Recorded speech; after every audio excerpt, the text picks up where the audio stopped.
Welcome to the top of the world. This really is the most incredible road test I've ever done. I'm testing the new Jeep Cherokee to the ultimate, which means I've just driven right the way up the side of a mountain, and there were no roads whatsoever. In fact, at times I couldn't even see a track. But the Cherokee, in true Jeep tradition, went up it as if it was having a stroll on a Sunday afternoon.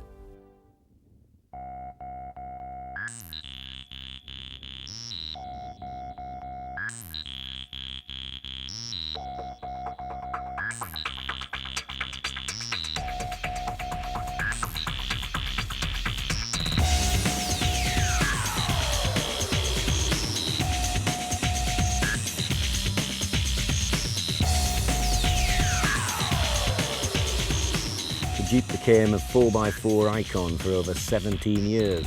It was the all-action American motoring hero. But just like Hollywood heroes, even motoring legends can't go on forever. Hence the arrival of this all-new Cherokee. Now when it comes to the rough stuff, the serious rough stuff, the Cherokee really is the real McCoy. This course we're now going on, which is a series of extremities, as you can hear there. And it's a course which would leave well over half of the Jeep's alleged rivals for dead. They would not get round here.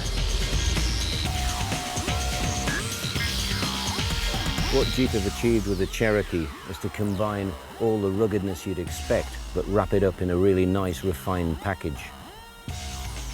There's lots of nice, neat touches all around the car. Things like the satin chrome finish on the Limited gives it a real luxury type of feel. And we're now going down what looks like dropping off the end of a cliff. This is slightly intimidating because you come to it and you can't actually, looking above the bonnet, see anything at all. But I'm sure that everything is absolutely marvellous.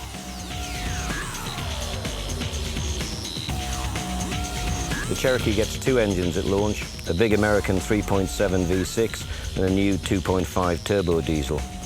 The 3.7's a wonderfully refined motorway cruiser and perfect around town, except for one thing. It does less than 15 miles to the gallon and around 20 miles on a long run.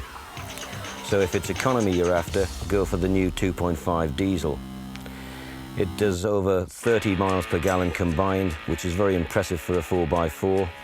It's pretty impressive as well on the refinement stay. It's quiet, cruises nicely, and the engine's pretty reasonable. Now the old Cherokee was an absolute natural off-road, but when it came to getting back on the on-road tarmac, it left an awful lot to be desired. In short, the steering was woolly, the ride was very choppy. It was not a pleasant place to be. Immediate reactions on getting into the new one is it's a dramatic improvement. The steering feels an awful lot firmer. The whole thing seems a lot tighter. That's no doubt down in some considerable measure to rack and pinion steering for the first time, new chassis and new suspension. Even with a brand name as good as Jeep, you have to get the price right to succeed these days. They're obviously targeting the Freelander 5-door as their benchmark, so expect prices to start around 18,000 and go up to 20,000 for the top of the range Limited. No worries if you ever end up with a lot of floods and heavy mud. Just look at this ahead. It's a question of mud, mud, glorious mud, and the Cherokee loves every inch of it.